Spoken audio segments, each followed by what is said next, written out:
Olá, boa tarde. Para quem já estava nos acompanhando, nós tivemos um probleminha técnico e precisamos de voltar. E para quem está entrando agora, o nosso tema hoje a gente vai falar sobre habilidades sociais, gente. Um tema importantíssimo, afinal de contas, nós somos pessoas, seres humanos que se relacionam e que em algumas pessoas terão um grau maior, né, uma habilidade maior, e outras uma habilidade menor aí de interações sociais, de relacionamento, né? E para falar sobre esse tema riquíssimo, trouxemos aqui a psicóloga Débora Castro. Boa tarde, Débora. Boa tarde a todos. Tudo bem, obrigada. Débora? Obrigada por ter aceitado o nosso convite. Eu que agradeço.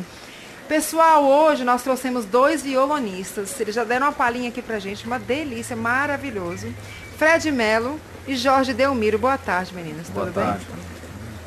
Então, a gente sempre faz questão de trazer música para o nosso programa, porque a gente entende que a emoção faz com que as pessoas aprendam, elas se abrem, né, para o aprendizado. Quando a gente acessa a nossa emoção, nosso estado emocional, a gente fica mais aberto para aquilo que vem. Boa tarde, Lailma Maia. Boa tarde. Você está animada? Hoje, além desse programa maravilhoso, como sempre, tem um evento à noite que vai acontecer lá na Mormai, com palestras junto com arte. Kalina vai cantar pra gente hoje à noite. E vai ter stand-up. Gente, vai ser maravilhoso, com jantar, tudo incluso. Vocês estão convidados para estar conosco. Estarei lá. E esse evento vai falar sobre desenvolvimento humano. Assim como aqui nós falamos sobre desenvolvimento humano. E vamos aproveitar a presença da nossa querida psicóloga. Vamos extrair, né, Kalina? Ao aproveitar máximo, o momento. Ao máximo. Meninos, eu não sei se dá para pegar aqui a imagem do nosso convitezinho. Esse é o convite do Conexões Harmônicas, que vai acontecer hoje às 19h30 na Mormai, da Ponte JK. Não é do Pontão, é da Ponte JK. E lá a gente vai dar uma... Deixa eu ver, tá torto. Tá melhor. Lá a gente vai dar... Vamos pintar e bordar com o público. Vamos testar um modelo novo. Como a gente sempre traz música para o nosso programa e a gente percebe que isso faz as pessoas se abrirem, que existe um estudo que fala que... Por que os executivos fazem muito negócio no horário do almoço? Porque quando as pessoas estão com fome, que elas chegam, principalmente se for num restaurante legal, né?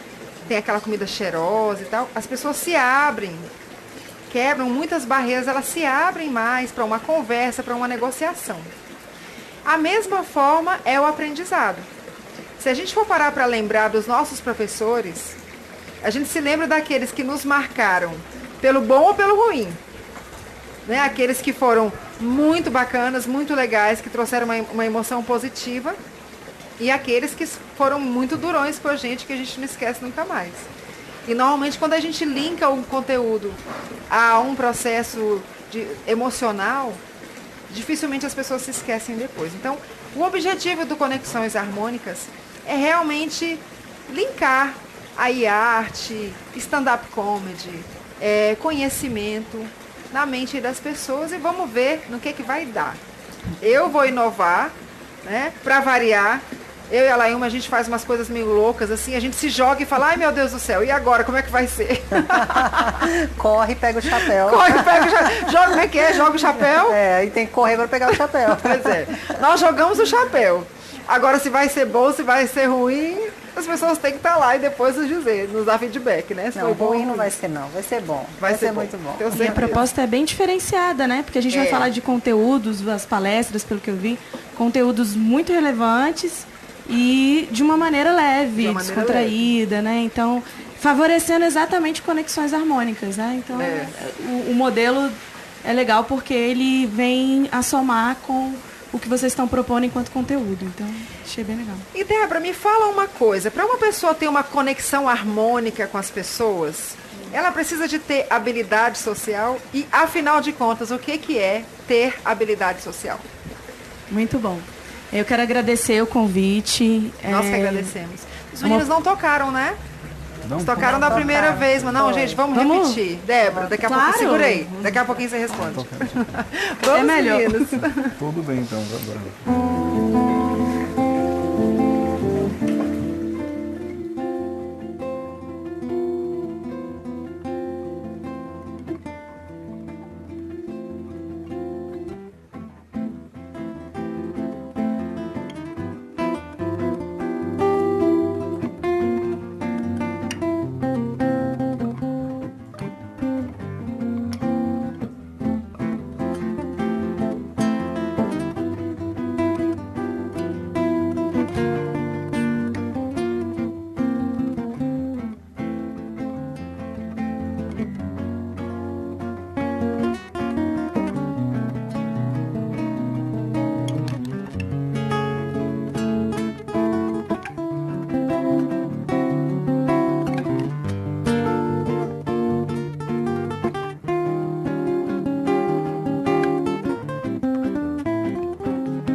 Muito lindo. Muitas âncoras boas disparadas, porque meu pai era músico e eu estudei na Escola de Música de Brasília. Então, ouvi esse, né, principalmente esse estilo, MPB, eu amo de paixão. Tom Jobim, então, ele é o mestre, né? Então, Débora, fala pra gente o que que é essa tal dessa habilidade social, né? Quem é que tem habilidade social, quem não tem? Uns têm mais, outros têm menos, como é que é isso? Vamos falar. Eu quero agradecer, né, mais uma vez, como eu estava dizendo. Falar desse tema é muito legal, uma oportunidade muito interessante, porque as habilidades sociais, na verdade, elas vêm sendo estudadas pelos cientistas do mundo inteiro há muitos anos, há décadas, mas nós conhecemos pouco de habilidades sociais e da importância de se ter habilidades sociais. Então, assim, quando a gente começar a falar um pouco mais aprofundadamente, vocês vão ver que vocês sabem o que é não ter habilidade social, e alguns de nós até vai se reconhecer em alguma delas, mas ela é muito importante, ela faz parte do desenvolvimento humano, e ter habilidades sociais, o que nós sabemos é que as habilidades sociais é um fator de proteção para o desenvolvimento humano. Então, não ter habilidades sociais nos deixa vulneráveis a diversas situações da nossa vida. E o que são, né, as habilidades sociais, na verdade? Né? O conceito de habilidade social ele está relacionado às competências que são necessárias para que se estabeleça relações interpessoais de qualidade, funcionais, saudáveis. A ausência de habilidades sociais faz com que as nossas relações interpessoais fiquem comprometidas. Os estudos apontam que pessoas que não têm habilidades sociais, não desenvolveram habilidades sociais, e que hoje também não têm, elas são pessoas que terão muitas dificuldades acadêmicas, então vai ter um fraco desempenho escolar, vai ter muita dificuldade nas relações amorosas, conjugais, vai ter muita dificuldade de relacionamentos profissionais de forma geral, estão suscetíveis ao uso abusivo de álcool e outras drogas. Então, as habilidades sociais, quando elas existem, elas são um fator de proteção. Quando elas não existem, elas são fatores de risco. Por isso que a gente trabalha as habilidades sociais como prevenção em 3 categorias: prevenção primária, secundária e terciária. Prevenção primária é desenvolver habilidades sociais quando se ainda não se tem um problema instalado. Secundária, quando já se tem algum problema instalado. E terciária, quando a gente não vai procurar uma cura, mas ela vai favorecer uma qualidade de vida. E o que são, né, em prática, as habilidades sociais, assim, de forma clara? É a capacidade da gente estabelecer conversas, diálogos claros. É a capacidade de se comunicar com clareza, dizer eu gosto, eu não gosto. É a capacidade de pedir desculpas, é a capacidade de reconhecer o erro, é a capacidade de ser assertivo naquilo que você está querendo demonstrar para o outro, de começar uma conversa e terminar essa conversa de uma forma saudável. Então a gente tem vários comportamentos. É a capacidade da gente olhar no olho, tem a ver com a nossa postura, tem a ver com fazer pedidos, com defender-se, com tudo isso que tem a ver com a forma como a gente interage, né? E a gente percebe que no processo de desenvolvimento humano, e a gente está falando primeiro de infância e de adolescência, há um treino de habilidades sociais inicial quando a gente está falando das relações de pai e filhos, ou das relações parentais com responsáveis de forma geral. Mas esse é um treino informal e muitas vezes há muitas falhas nesse processo. Porque às vezes essa mãe é uma mãe que não tem habilidade social, esse pai, esse cuidador, são pessoas que não têm habilidades sociais. Então, ela não vai conseguir desenvolver isso nessa criança e nesse adolescente. O ideal, né, o melhor dos mundos seria que se a gente conseguisse trabalhar isso, e essa é a proposta, e por isso que é tão importante ter esse espaço aqui, que é como a gente pode desenvolver isso. Se no sistema parental inicial ele não foi desenvolvido, como a gente pode trabalhar em sentido de prevenção para que os pais hoje conheçam o que são as habilidades sociais, trabalhem as habilidades sociais em si mesmos e ajudem os filhos a desenvolver habilidades sociais. Ou então o treinamento de habilidade social como treinamento mesmo, de quem já precisa realmente de uma intervenção. Porque qual é a grande questão de não ter habilidades sociais? Nós seremos adultos extremamente ansiosos, deprimidos, com baixo repertório de relacionamento, com muito medo de interações, porque a gente tem esse déficit na vida. Então é muito fundamental, porque a gente conhece as habilidades sociais, sabe que não é legal não dizer aquilo que não está gostando, sabe que não é legal interagir de uma forma grosseira com as pessoas, mas não sabe o que isso representa, por exemplo, para uma criança, para o desenvolvimento humano dessa criança e desse adolescente. E o que nós temos visto é que o impacto da falta de habilidade social é muito grande na vida adulta. O transtorno de ansiedade social tem uma relação muito grande com a falta de habilidade social. Porque a ansiedade social, o que ela é? É um medo enorme que a pessoa tem do julgamento do outro. Então, em linhas gerais, ela tem muito medo de como ela vai ser vista. Então, essa dificuldade de interagir tem a ver com esse medo, com esse déficit da habilidade social. Então, é muito importante que a gente trabalhe a habilidade social na infância, na adolescência, e que a gente saiba que existe tratamento, porque o impacto disso nas relações amorosas, por exemplo, é enorme. Há umas 2 semanas atrás, eu conversei com uma pessoa que me contou que a mãe dela era uma pessoa extremamente tímida, trabalhava numa casa de pessoas muito ricas e que moravam ela e as 2 filhas numa casa, num quartinho dentro dessa casa. E que a mãe não deixava com que elas interagissem com ninguém da família dos patrões e tudo mais. Aí eles até eram convidados, mas ela nunca aceitava. A mãe não aceitava, não queria. Falava, não, nosso lugar é esse. A gente vai... É aqui que a gente pertence. As pessoas vão julgar a gente. As pessoas vão falar, você não tem roupa.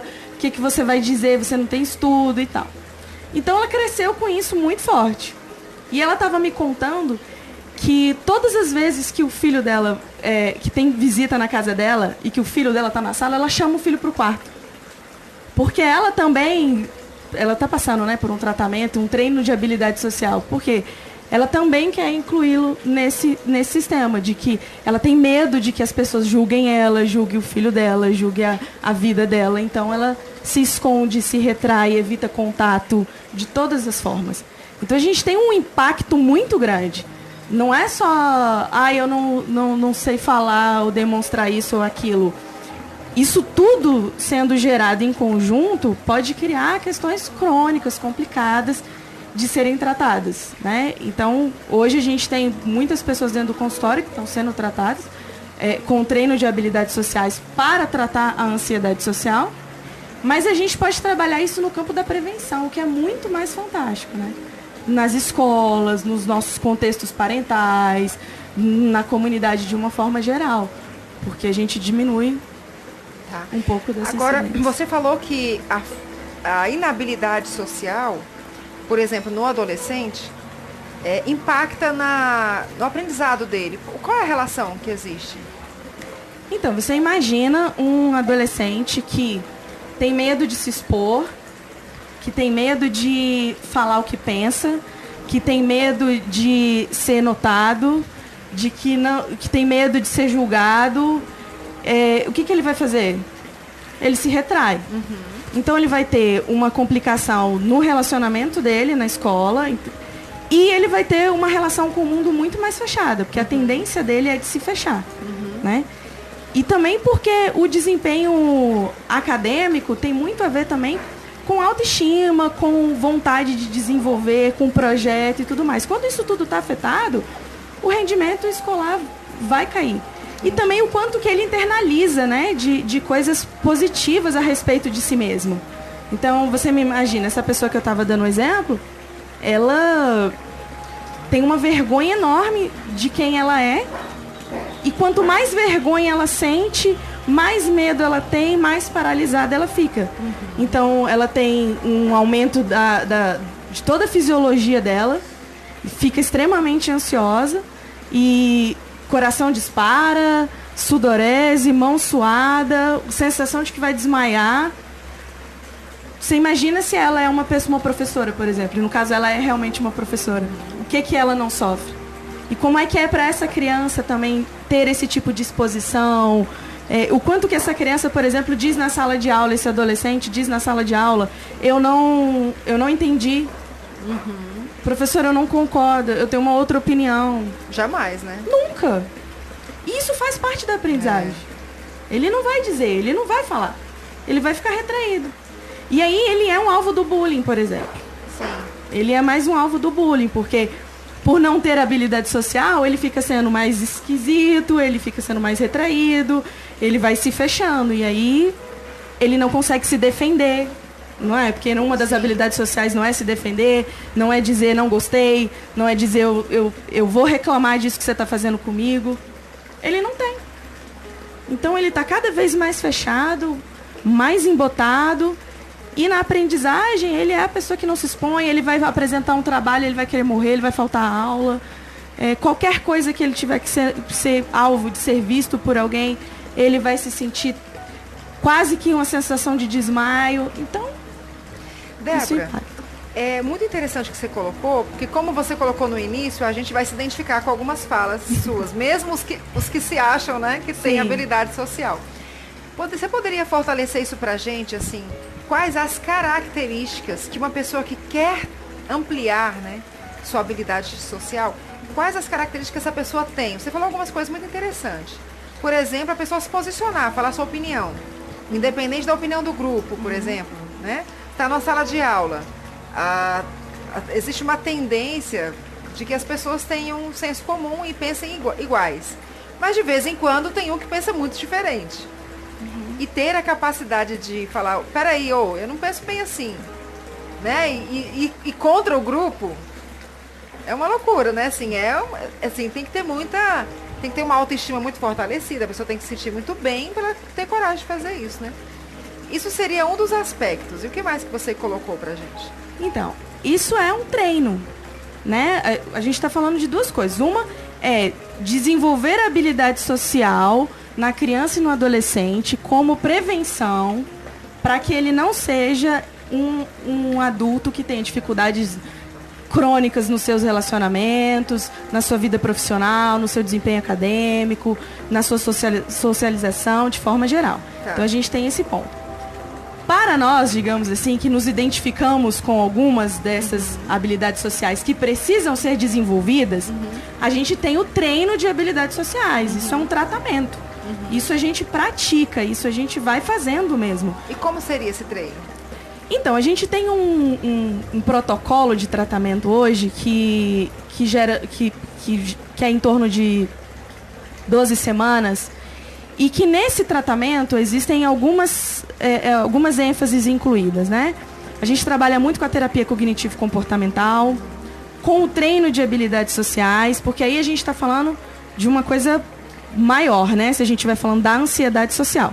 Aí vai requerer um protocolo que envolve vários tratamentos, não só o treino de habilidades sociais. Agora, se eu estou querendo só desenvolver a minha habilidade social, eu posso fazer um treino de habilidades sociais. E aí eu vou me colocar em situações de exposição, por exemplo, com um terapeuta, que não precisa ser necessariamente, no primeiro momento, reais, mas situações... Tá, mas o que eu gostaria de saber de você? Sempre que a gente traz pessoas aqui, a gente explora mesmo essas pessoas. Tá, até porque tem pessoas que estão nos assistindo que não têm condição de contratar um terapeuta. Sim.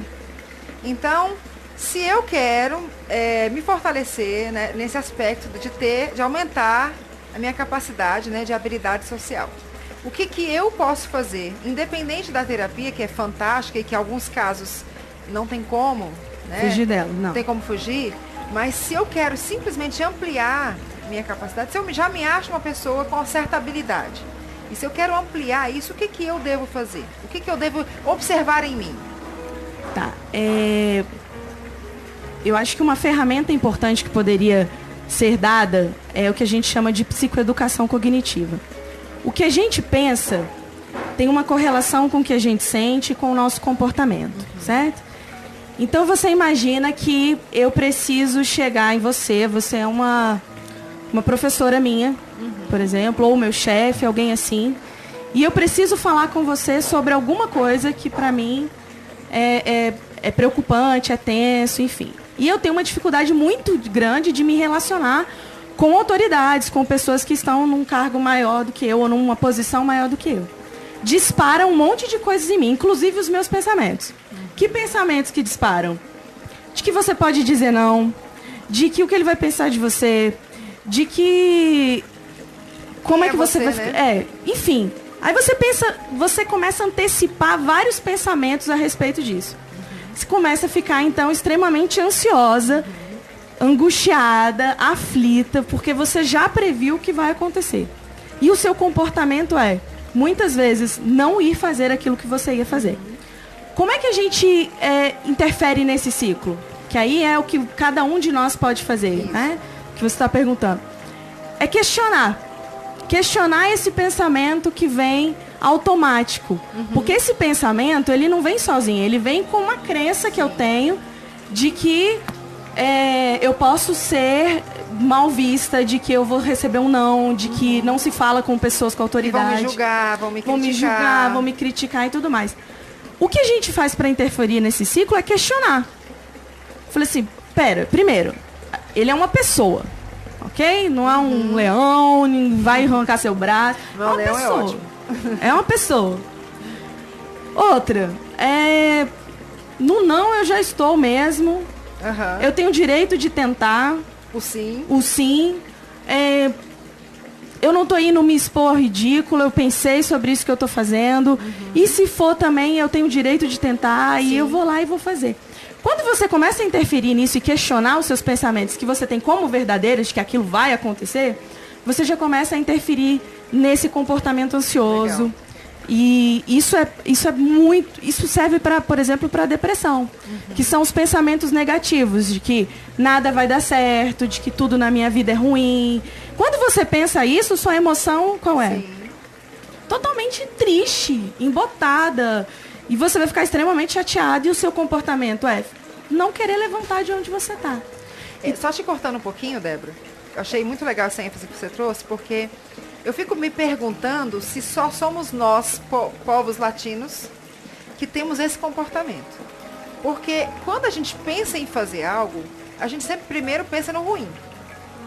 Parece que é assim, né? A gente pensa no que não vai dar certo. Em vez da gente acreditar que o que a gente vai fazer vai dar certo, e que pode ter uma falha ou outra, mas que serão falhas controláveis, e que tudo bem se houver a falha, a gente pensa o contrário. A gente pensa em inúmeras coisas. Mas e se isso? Mas e se aquilo? E se a pessoa achar que eu sou, né, que você acabou de colocar, me criticar? Então, eu fico pensando se somos só nós que somos assim, ou se no mundo as pessoas são assim. Porque imagina se fosse o contrário. Que também deve ter uma abordagem na psicologia sobre isso, porque o medo, ele também é um fator de proteção, né? Então a pessoa tem medo da exposição, medo de ser criticada e tal. Mas se eu fosse pensar ao contrário e falasse assim, sei lá, me desafiaram para fazer uma coisa que eu nunca fiz. Sei lá, o que poderia ser? Dirigir um carro de... Sei, não me vem agora uma situação. E aí, eu pensasse assim, se eu já aprendi outras coisas que eu não sabia e consegui fazer, eu também vou aprender a fazer isso, por mais que eu tenha até alguma dificuldade no início, mas eu vou conseguir. Por que a gente não pensa assim? Por que a gente sempre pensa que vai dar errado? Pensei agora numa situação. Quero aprender a pilotar. Eu vou estar com uma pessoa do meu lado me orientando, né? Vou ter alguma instrução antes e tal. E por que eu tenho tanto medo de falar assim, não vou conseguir? Nossa, isso é uma coisa muito difícil. Imagina pilotar um avião, um negócio absurdo. Mas se outras pessoas pilotam, por que o primeiro pensamento que eu tenho é não vou conseguir? Eu queria fazer uma ressalva sobre a questão do medo. Assim. O medo, ele é fator de proteção quando o perigo é real. Tá. Quando o perigo é real. Quando o perigo não é real, o medo, ele é totalmente disfuncional. Por exemplo, eu vou me expor numa palestra e vou falar e as pessoas vão me ver. Eu vou sentir medo, mas o medo que eu vou sentir aqui pode ser disfuncional, por quê? Porque eu estou antecipando um julgamento que as pessoas vão fazer comigo. Isso. Agora, quando ele é real, por exemplo, atravessar uma pista, sinto medo, aí tudo bem, aí ele é fator de proteção, né? Nós temos uma pergunta interessante que você fez aí, que eu acho legal, é sobre se só somos nós. Não somos só nós. Porque nós tivemos agora uma pesquisa que saiu há 2 meses atrás, a maior pesquisa sobre ansiedade social que já foi feita no mundo. Foram mais de 18 países envolvidos, inclusive América Latina e Europa. Mais de 150 profissionais, pesquisadores envolvidos e mais de 50 mil participantes na pesquisa. Essa pesquisa veio falar sobre como se tratar a ansiedade social. Porque a ansiedade social é isso. É esse medo do que as pessoas vão pensar de mim. Então não somos só nós que temos. O mundo inteiro tem medo disso. O mundo inteiro tem medo do julgamento. O mundo inteiro tem medo do que as pessoas vão pensar, de como eu me relaciono com pessoas diferentes de mim, pessoas mais atraentes, como eu me relaciono com autoridades. Então, o protocolo, que é essa pesquisa, ela veio falar justamente dessas 5 dimensões que são comuns na ansiedade social no mundo inteiro. No mundo inteiro. Então, as pessoas têm isso. E como é que a gente trata isso? Uma das coisas que a gente pode fazer para prevenir e tratar é o desenvolvimento das habilidades sociais. Quando a gente está falando de ansiedade social, que é essa dimensão mais patológica, né, do comportamento, que é quando eu realmente tenho muito medo dessa exposição, quando eu vivo para agradar o outro, para o que o outro pensa de mim, quando eu me isolo porque eu tenho medo do olhar desse outro para mim, aí a gente realmente precisa de um tratamento mais aprofundado, porque aí a gente está falando de transtorno de habilidade social. Se a gente vai falando de transtorno de habilidade social, aí não é um tratamento que eu só me autorregulando eu consigo fazer. Né? Agora, desenvolver habilidades sociais, cada um de nós pode treinar e deve treinar, porque tem muita gente aí sofrendo dentro de relacionamento porque não consegue dizer o que não gostou. Sim. Né? Então, assim, são diferentes, né? Nem todo mundo... Em diversos tipos de relacionamentos. Diversos? Não só marido e mulher. Profissionais e tudo mais. A pessoa fica ali remoendo uma coisa que não está legal e... Né? Agora, você imagina profissionais que precisam dessas habilidades. Por exemplo, o psicólogo, uma das características, uma das habilidades que nós mais precisamos ter é essa habilidade de fazer vínculo, de fazer contato. Isso não se ensina na universidade, por exemplo. Então você vai aprender um monte de teoria, você vai sair de lá tendo feito estágio e tudo mais, e quando você está diante do seu paciente, você não consegue adesão de tratamento, por exemplo, porque é esse vínculo que faz a coisa começar. É aí que a adesão ao tratamento começa. Sem esse vínculo terapêutico não existe. E aí, se eu sou uma pessoa que não tem habilidades sociais, que não consigo fazer as perguntas certas, que não consigo ser empático, que não consigo ouvir, que não consigo fazer contato visual, que não consigo me posicionar, pedir para que o cliente se posicione. Enfim, se eu não consigo fazer esse envolvimento com ele, eu não consigo desenvolver o meu trabalho. Legal. Então, pessoas que estão na liderança, por exemplo, se elas não têm habilidades sociais, elas podem ser excelentes tecnicamente, mas elas não conseguem desenvolver relações interpessoais saudáveis. E aí as pessoas estão sofrendo em várias áreas da vida, né? Os casamentos, os namoros, enfim. Todas essas relações são impactadas. Então, a incapacidade de dizer não, eu poderia dizer que é uma inabilidade social? Se eu falo sim sempre só para agradar. Exatamente. Porque se você precisa aprender a dizer não assertivamente.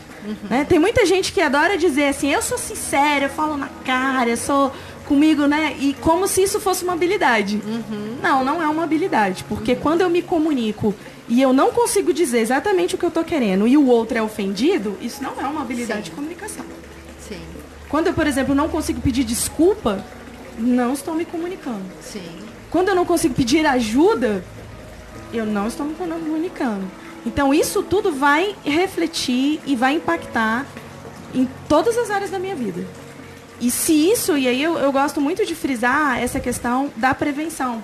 Porque, ok, a gente tem tratamento para isso, mas a gente tem um monte de criança e adolescente que tem sofrido absurdamente por não estar sendo desenvolvido essas habilidades, e que vão sofrer, e que vão chegar aos consultórios de psicologia, e que vão ser medicados e tudo mais. Uma coisa que eu acho importante a gente frisar é o diagnóstico disso. A gente tem duas correntes assim, de pessoas que odeiam diagnóstico e pessoas que adoram um diagnóstico, né? E o diagnóstico, ele é uma coisa muito séria, né? E ele precisa de um monte de avaliação. Por exemplo, para você chegar a um diagnóstico de que você é uma pessoa com ansiedade social, que antigamente era chamada de fobia social, que até pouco tempo atrás era fobia social, você precisa preencher todos os requisitos do DSM, a gente precisa avaliar qual a intensidade, qual a cronicidade do que esses eventos acontecem na sua vida, qual o impacto disso na sua vida, se você passou a ser disfuncional ou não. Então, não é porque a gente tem uma ou outra característica, eu tenho dificuldade de falar em público, então eu sou ansioso social. Eu tenho dificuldade de interagir com pessoas atraentes, então eu sou ansioso social. Não, a gente precisa reunir todos os aspectos para poder dar um diagnóstico. Agora, isso não nos impede de nos trabalhar, porque alguma dessas características, quando elas existem, elas podem trazer um prejuízo muito grande. Débora, a gente vai para o intervalo daqui um pouquinho, mas antes da gente ir para o intervalo, você falou sobre uma coisa muito importante, que foi essa questão da autorregulação. Sim. Né? Pode aprofundar isso.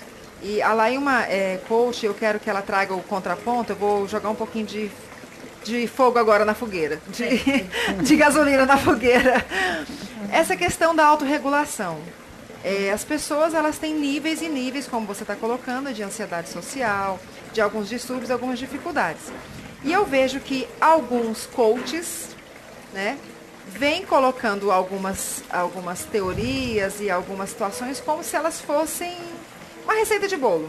Eu compro a receita, eu aplico a receita e você vai ficar fantástico. Você vai passar a ser uma pessoa com super habilidade. Até me arrepio.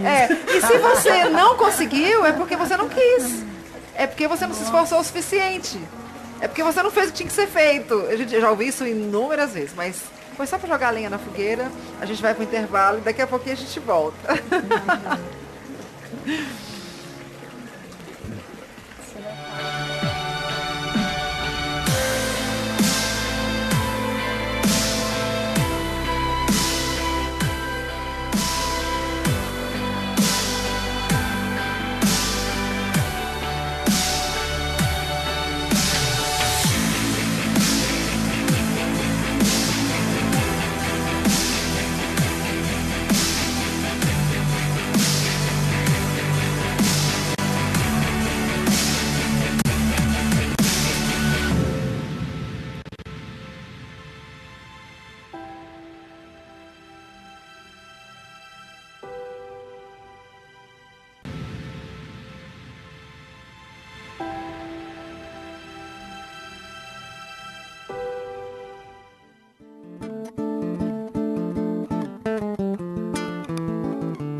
Então, vocês duas Vamos aí. lá. Eu sei que a Laíma é uma coach extremamente responsável com seus processos e tal, mas a gente vê muito isso, né, Laíma? Com certeza. E, na verdade, não existe receita de bolo. A gente está falando de gente. Isso. E quando a gente fala de pessoas, cada uma tem as suas próprias experiências, cada uma tem as suas próprias marcas, tem a sua própria realidade. Então, eu não posso encaixar uma ferramenta que é assim que funcionou para tal pessoa e que vai funcionar para todo mundo do mesmo jeito, que vai ser diferente. Então, quando você estava falando isso, Kalina, eu me lembrei muito, e até na abordagem, Débora, eu me lembrei muito das necessidades humanas básicas, que foram mapeadas, foi resultado de um estudo também científico, e o Anthony Robbins fala muito de necessidades humanas básicas. Então, basicamente são 6. Tem a necessidade de certeza e segurança, a pessoa precisa se sentir segura, ter certeza do que está fazendo, ter aquele mínimo ali garantido para ela viver, para ela olhar para a própria vida e se sentir segura.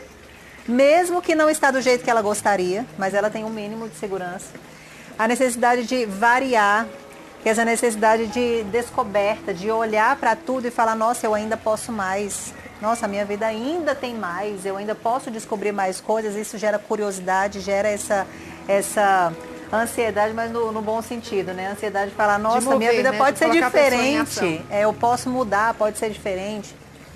Tem a necessidade de conexão e amor, que é quando você se sente importante.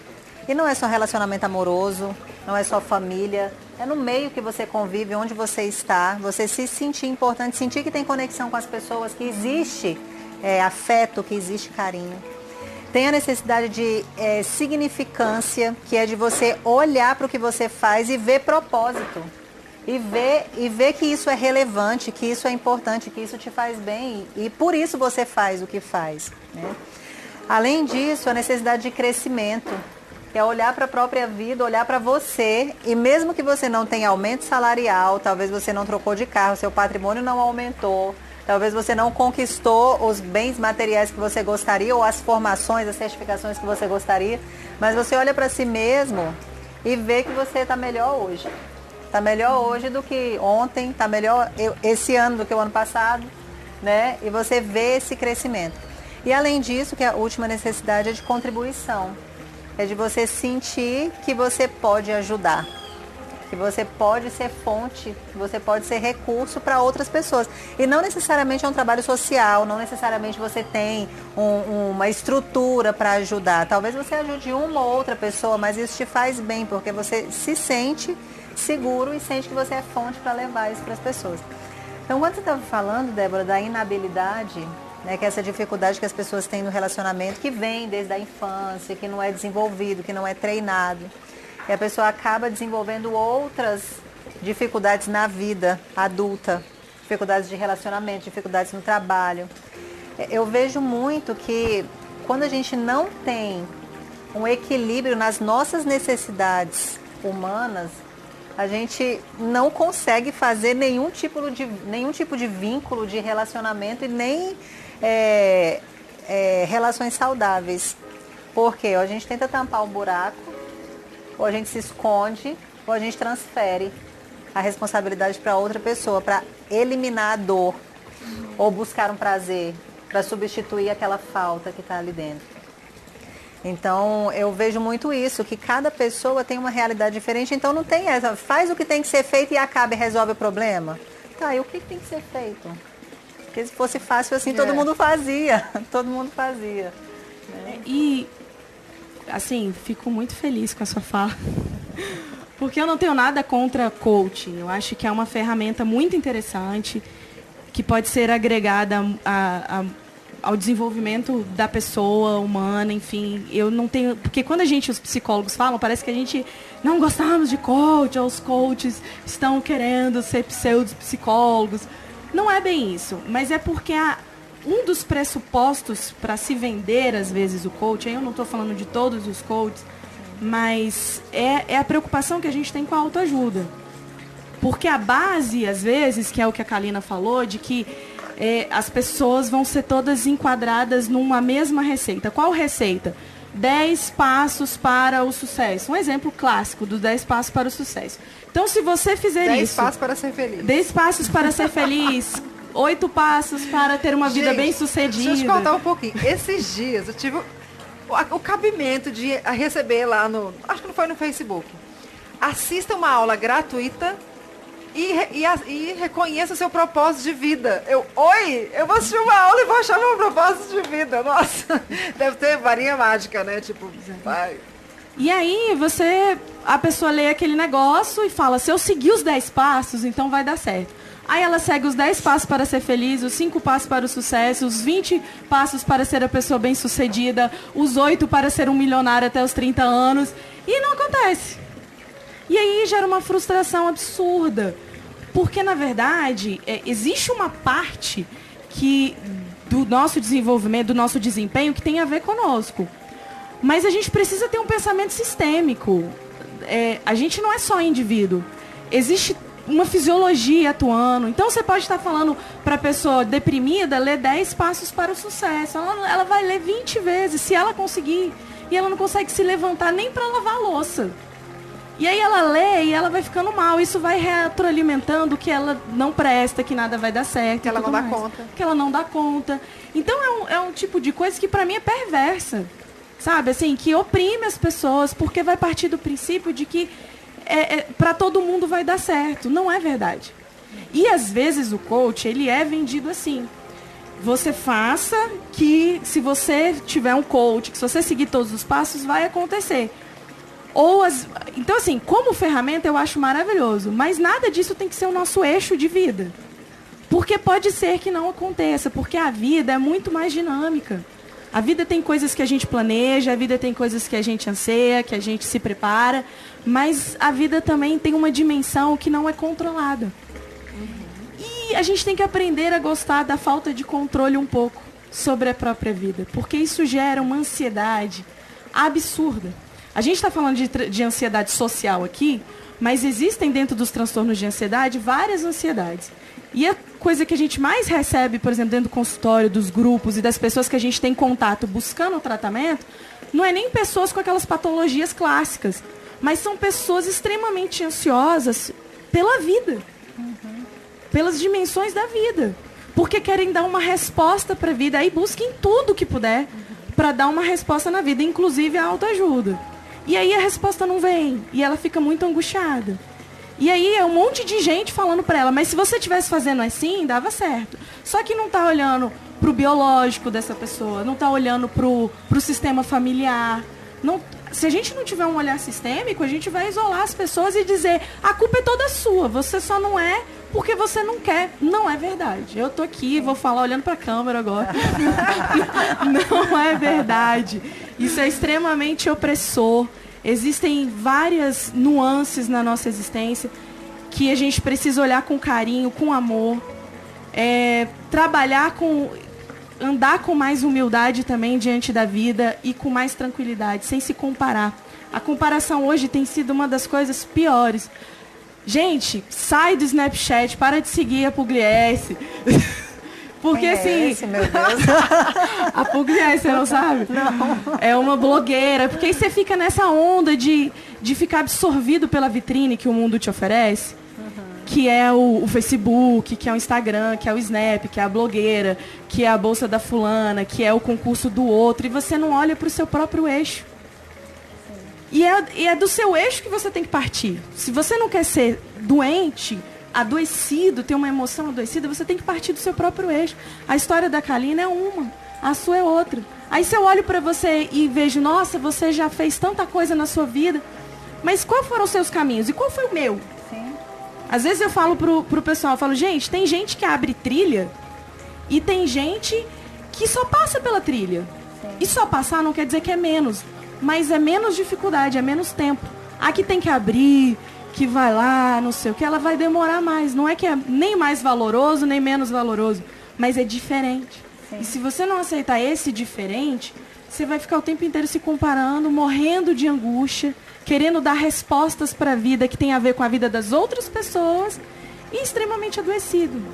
Então, sabe, volta um pouco para dentro. Acho que essa é uma receita maravilhosa, baratinha, que não necessariamente tem a ver com ir fazer psicoterapia para quem pode ou quem não pode, mas é de verdade, olhar para si, ser generoso com a própria história, amoroso, acolhedor com a própria história, e entender que o meu caminho é o meu caminho, e celebrar as minhas conquistas.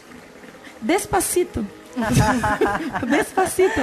Eu quero aproveitar e reforçar exatamente essa tua fala. Que Em vários programas, em vários momentos, a gente fala muito, e nós costumamos falar muito isso em sala de aula, nos treinamentos e nos próprios atendimentos, que o autoconhecimento, gente, o autoconhecimento ele é libertador.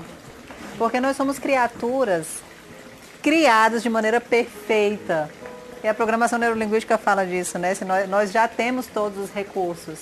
Se nós não temos, nós podemos criar. Então, nós temos isso dentro de mim. Por que eu quero ter o seu? Por que eu quero ter o seu, se eu tenho o meu? Então, essa tua fala é muito libertadora mesmo. E o autoconhecimento é o que faz a gente encontrar esse eixo. Mas agora, o que geralmente acontece? A gente generaliza. Aí eu estou insatisfeita com algo, aí eu acredito que essa insatisfação é porque eu preciso ser promovido no trabalho. Vou contratar um coach para eu ser promovido no trabalho e vai resolver meus problemas. Só que não. Até porque, Laílma, a gente tem que diferenciar o que é necessidade e o que é desejo. Sim. Uma coisa são as nossas necessidades, né? Então a gente... de comer, de vestir, de socializar e tudo mais. Outra coisa é você dizer, por exemplo, que você precisa trocar o seu carro, por exemplo. Você precisa comprar aquela bolsa. Você precisa passar naquele concurso. Você precisa... Porque se você não fizer essas coisas, nada vai existir. Aí eu falei, não, peraí. Você deseja que essas coisas aconteçam. Desejar é diferente... de necessitar. E qual é o problema de quem vive pela função do desejo, que é o que você está dizendo? É que o desejo, no momento imediato que ele se realiza, ele acaba. Sim. Ele precisa de outro. E ele precisa de outro. Então, se você diz, eu vou ser feliz quando eu casar, quando eu quando eu passar naquele concurso, quando isso ou aquilo acontecer na minha vida, quando agora eu trocar de carro, quando eu finalmente for viajar para um lugar que eu nunca fui... Quando aquilo tem data e hora para terminar aquela sensação. Então a gente realmente tem que começar a se apaixonar. É meio que lugar comum dizer isso, mas é uma verdade. Pelos processos e pela caminhada. Não pela meta. Porque quem vive pela meta, quando chegar na meta, vai ter que dobrar a meta. E depois triplicar a meta. E depois levar a 20ª potência a meta. Porque não acaba nunca. E acaba e continua do mesmo jeito. E segue a vida e continua do mesmo jeito. Gente, deixa eu só fazer um esclarecimento aqui. Porque, sim, eu não sei qual a percepção que ficou para quem está assistindo. Porque o processo de coaching realmente é um processo muito poderoso. São ferramentas que foram testadas, que foram estudadas, só que são ferramentas com o objetivo de fazer você realizar algo. Tem um projeto por trás, eu quero tal coisa, o que eu faço para eu conseguir tal coisa, eu quero encontrar tal coisa, eu quero realizar tal coisa. Aí sim tem um processo que te ajuda. Então tem que ter um propósito e um objetivo por trás. O coach, ele não é um projeto milagroso que vai salvar e vai resolver todos os problemas da vida de uma pessoa, né? Posso te fazer uma pergunta? Sim. Pode fazer pergunta. Claro! Pode fazer pergunta? Pode, Carolina. A entrevistada pode fazer pergunta? Pode. Eu acho muito legal isso como uma ferramenta. Sim. Né? Então, assim, existe um processo que se você seguir, você vai se aperfeiçoando e a chance de você chegar aonde você quer chegar é muito maior. Sim. Agora, há uma preparação, por exemplo, para o fato de que isso pode não depender só da pessoa? Com certeza. Porque às vezes, assim, quando eu ouço falar um pouco da PNL, do coaching, me vem muito de que quando eu estou falando de eixo, eu estou falando de um eixo de olhar para a própria vida, mas não como todos os potenciais estão em você. Porque existem vários fatores que são externos, que influenciam a nossa vida. A economia pode influenciar o seu projeto. O Distrito Federal, o governo, a sua mãe, o seu marido, sei lá, o seu casamento pode influenciar, a sua saúde pode influenciar. Então, existem vários fatores que são sistêmicos, que amplia esse mundo dessa pessoa e diz para ela, olha, você pode ter um planejamento, um projeto, mas no meio disso você vai se construindo. E existem vários fatores. Você acolher isso, de que pode ser frustrante, ao mesmo tempo pode não ser no mesmo tempo que você planejou. Sim. E de que se não foi, como é que você reage? Exato, com certeza.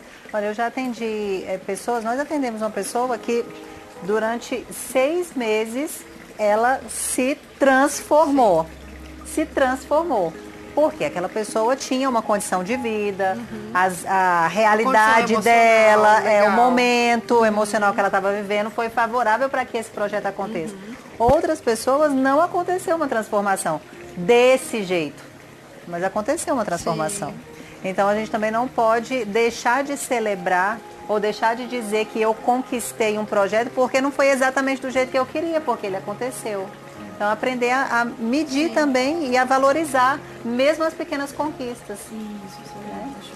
E até porque a gente não é um planejamento, né? Isso é uma parte da nossa vida. Então, a gente pode usar todos os recursos que a gente quiser para poder se aperfeiçoar, para poder planejar, para poder conquistar coisas que a gente quer conquistar. Não há mal nenhum nisso. O problema é quando você faz disso o eixo da sua vida. Sim. E aí só serve, só presta, só é bom, só sorriu se aquilo der certo. Então eu deprimo, meu mundo acaba, eu vou ficar extremamente ansiosa, me comparando com todo mundo o tempo inteiro, frustrada porque não aconteceu. Eu acho que essa é uma dimensão da vida que a gente tem que aprender a lidar. A frustração, as coisas não acontecem todas. E aí, gente, você queria fazer uma pergunta, né, Jorge? Mas antes de você perguntar, só queria finalizar esse assunto falando que, na verdade, as pessoas, você colocou uma coisa muito interessante, que é a diferença entre necessidade e desejo. Tem algumas pessoas que eu vejo pregando que todo mundo pode ser rico. Galera, desculpa. O mundo é assim desde que ele existe. É impossível todo mundo ser rico. Se eu seguir passo A, B, C, D ou 20 mil passos, alguns vão se tornar ricos. A minoria. E, Kalina, por que ser rico é a coisa mais importante? Não, esse é um fator. O outro fator. Vejo um monte de gente querendo ser palestrante. Um monte. Aí eu tenho vontade de perguntar assim, qual que é a sua experiência de vida? O que você tem para passar para as pessoas? Gente desculpa, assim, gente muito nova, com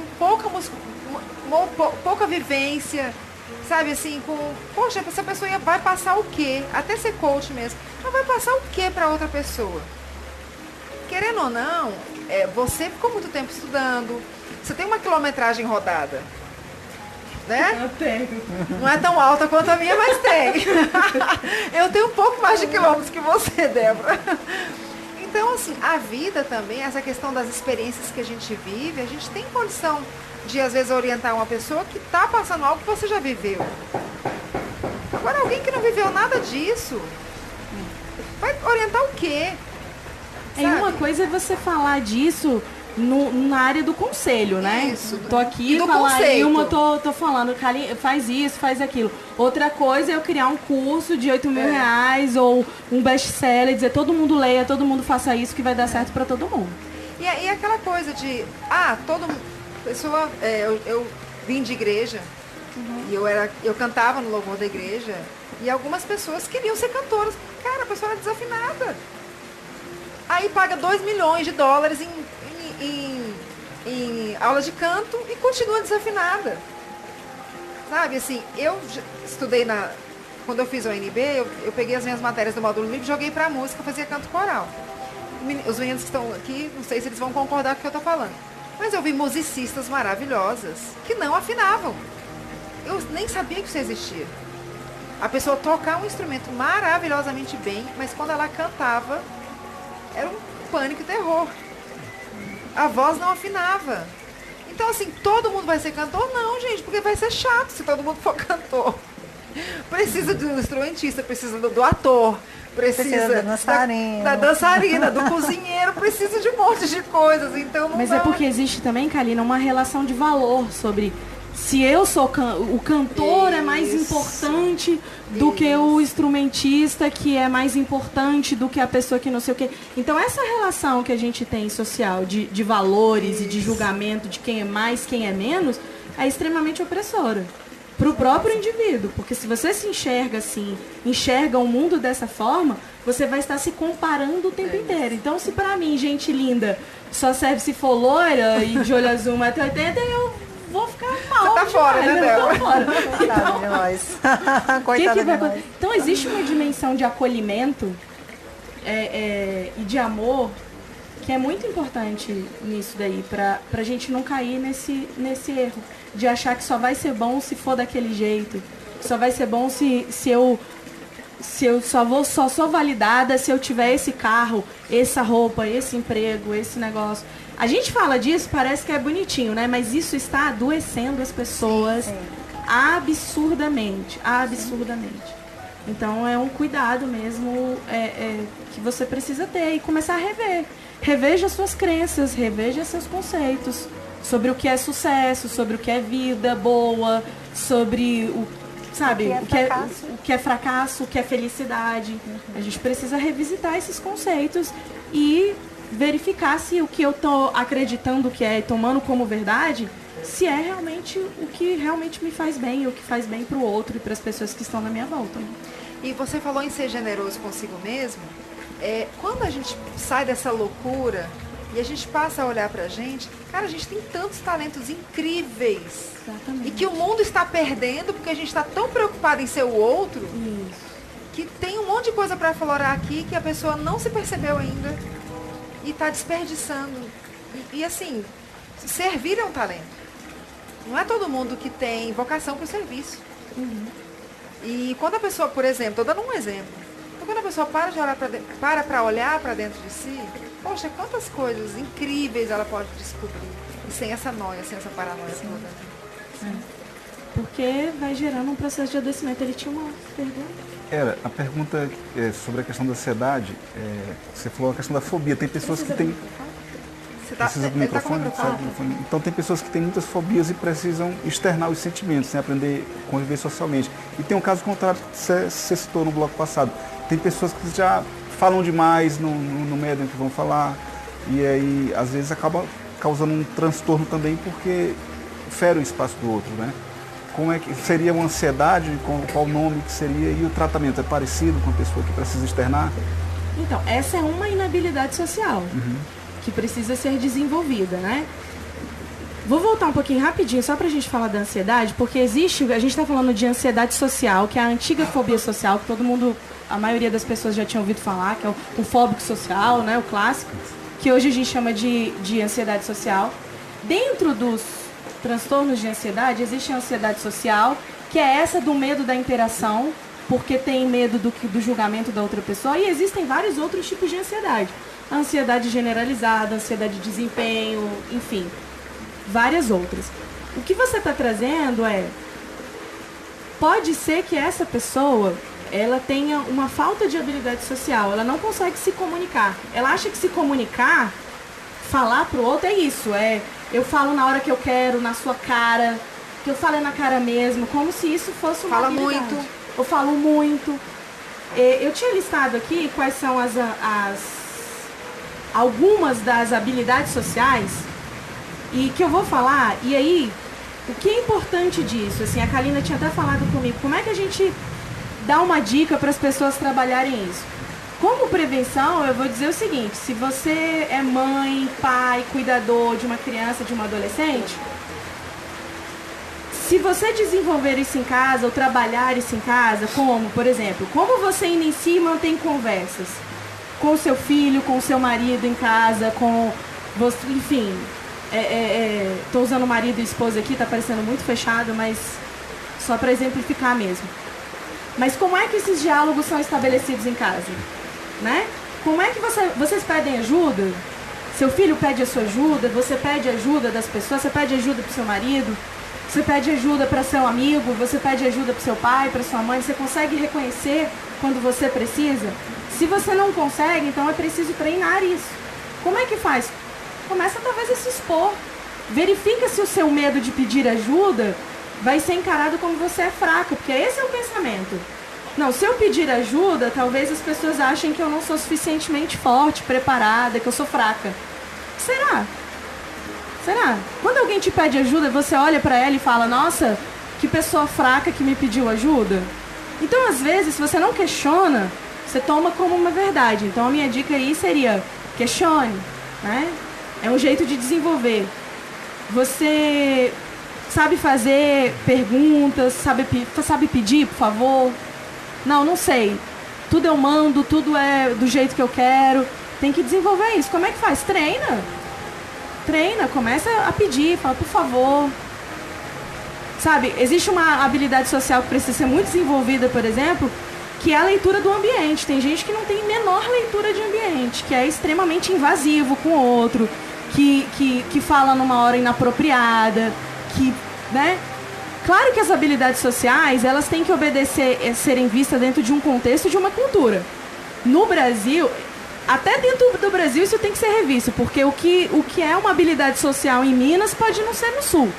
Então, se eu cumprimento as pessoas em Minas de um jeito e lá isso é ok, pode ser que no Sul não seja. Então, a gente também tem que se contextualizar para saber se aquilo que a gente está fazendo está adequado. Tem gente que não tem essa noção de ambiente, que se comporta do mesmo jeito em qualquer lugar, da mesma forma. Isso é uma habilidade que precisa ser desenvolvida. Né? Defender-se, por exemplo, dizer não gostei, dizer fiquei chateado, admitir o erro. Então, como é que você previne uma criança disso? Para ela não ser um adolescente ansioso, embotado, fechado, que não consegue se expressar. Deixa ela se expressar. Incentiva a expressão. Pergunta, escuta. Ouve o que ela está dizendo. Deixa ela, pede desculpa para ela. Então, são coisas que, se não forem desenvolvidas nessa relação parental, a conta vai chegar. Então, essa conta que você falou lá no outro bloco de, nossa, mas parece que todos nós somos assim, é essa conta. É essa conta da gente não prestar atenção em o quanto isso é importante, o quanto isso pode ser um decisivo no desenvolvimento nosso humano. E o quanto que desenvolver isso é preventivo, é fator de proteção, cria adultos firmes, adultos com repertório, adultos que conseguem enfrentar a vida, que conseguem perguntar, que conseguem discordar, que conseguem admitir erro, que conseguem se defender. Então, treinar a habilidade social vai fazer isso conosco. E se a gente já é um adulto que precisa desenvolver isso, então vamos treinar a habilidade social.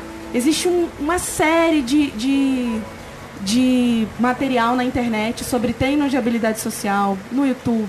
É o tipo de conhecimento que está aí também. Pode começar por aí, pode começar a ler, pode começar a pesquisar, pode começar a praticar da maneira mais simples dentro de casa. Acho que isso já traz um resultado, cria vínculos de proteção nas nossas relações.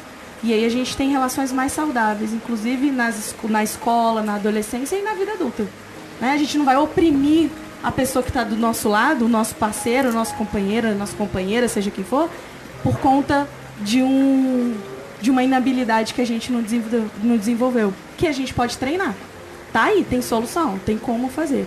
No caso, por exemplo, de autistas e esquizofrênicos, o treino é diferente. Tem como treinar também, para melhorar a qualidade de vida. A gente não está falando de cura. Mas se a gente não estiver falando de psicopatologias severas, todos nós podemos desenvolver isso. Todos nós. Muito bom. Pessoal, nós estamos caminhando para o final. Papo super legal, super gostoso, super importante para as nossas vidas. E eu vou dar um minutinho para cada um deixar um recado e os meninos vão finalizar aí com uma música pra gente. Mas eu já vou deixar um recadinho para vocês. De tudo isso que foi falado, eu aprendi um monte de coisas.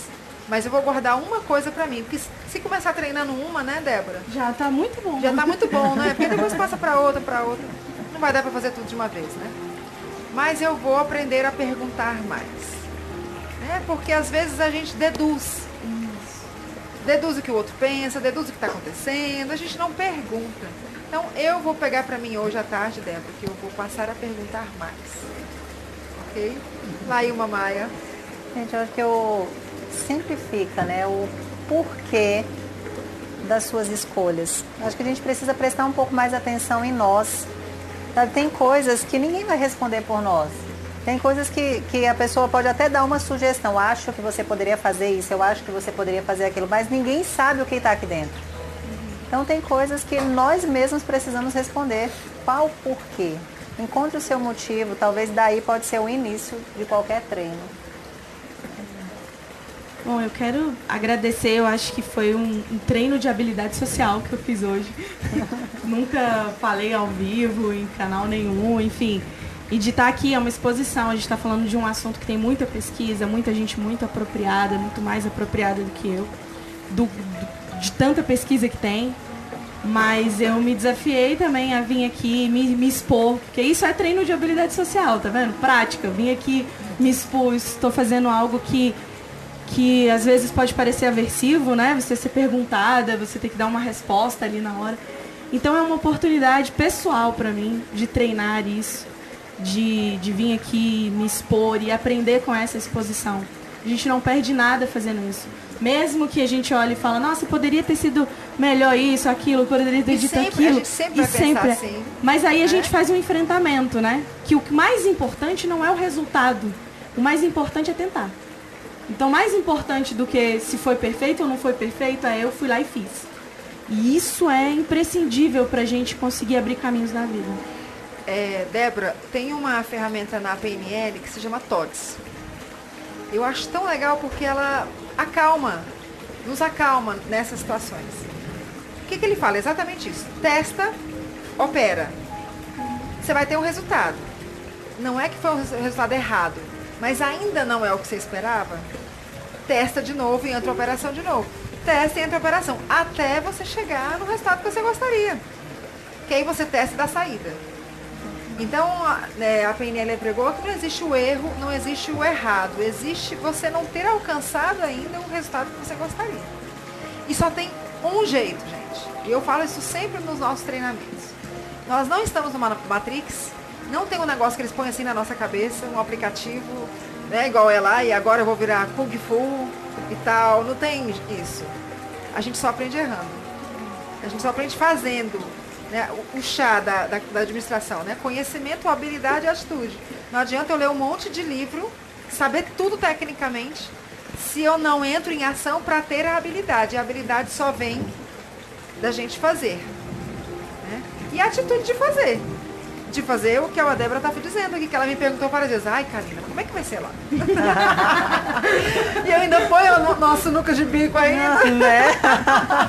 Mas é isso, né? E aí independente do resultado, o fato de ter aceitado é muito importante, o fato de ter vindo é muito importante, o fato de ter transmitido alguma coisa é muito importante. Então, a gente não está falando de coisas perfeitas, a gente está falando de vida.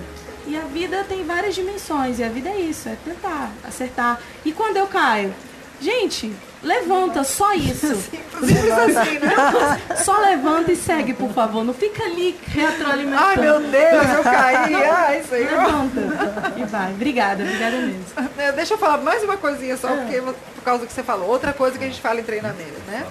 Criança, como é que criança aprende a andar? Caindo. E ela não fica, meu Deus, dessa vez eu errei, eu caí, olha que mico que eu paguei, todo mundo viu eu caindo. Cara, se a gente fosse igual às crianças, é por isso que a Bíblia fala, né? Que quando a gente se torna como as crianças, simples como as crianças, a gente até aprende muito mais, porque você para com esse julgamento idiotado, de falar, meu Deus, eu não podia ter errado, eu errei, todo mundo viu, vou me criticar, e blá blá blá. Ontem eu recebi uma pessoa e ela disse o seguinte: a minha vida era tão certinha, tudo tão programado, e agora? Ai, Jesus, tem medo agora, de aí assim. Muita ansiedade, né? Assim, nossa, eu tô passando mal, eu não durmo, eu sinto isso no coração, eu sinto aquilo, taranã, chorando copiosamente e tal. E aí ela começou a contar, porque era tudo muito... Tava tudo certo, eu conquistei todas as coisas, aí de repente agora eu já não sei mais. Eu tô apavorada, eu não sei o que eu faço, eu não tô querendo mais estudar tanto, eu não tô querendo mais fazer outra pós-graduação, eu falei, graças a Deus! Que bom, você vai começar a se equilibrar, porque claro, você vai morrer de ansiedade desse jeito, porque tudo pra você é o que você deveria ter feito. Quer dizer, você não pode levantar e aceitar esse momento e dizer, cara, será que não tem uma oportunidade aqui?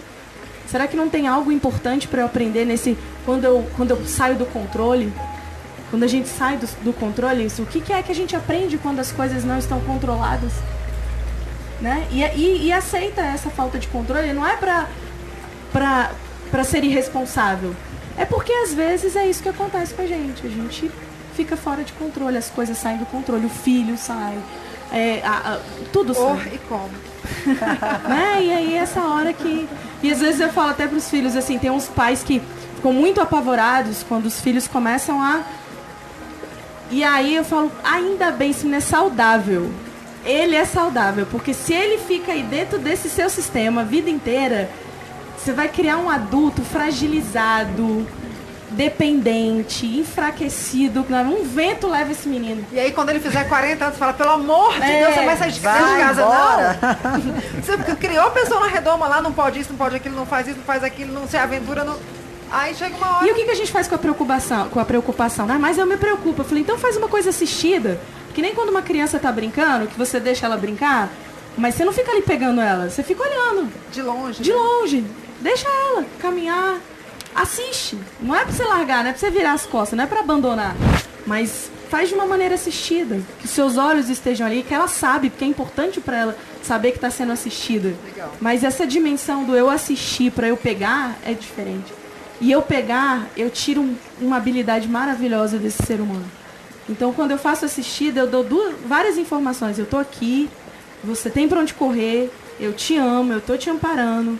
Se alguma coisa acontecer, eu tô aí. Mas você precisa desenvolver habilidades. E a gente deixa. Muito legal. Meninos, o que vocês vão fazer pra gente? Vamos tocar uma música de João Pernambuco, um grande violonista brasileiro que teve no começo do século, que deixou uma obra que o Turibio Santos deixou várias partituras, né? E a gente vai tocar Brasileirinho, João Pernambuco, para 2 violões.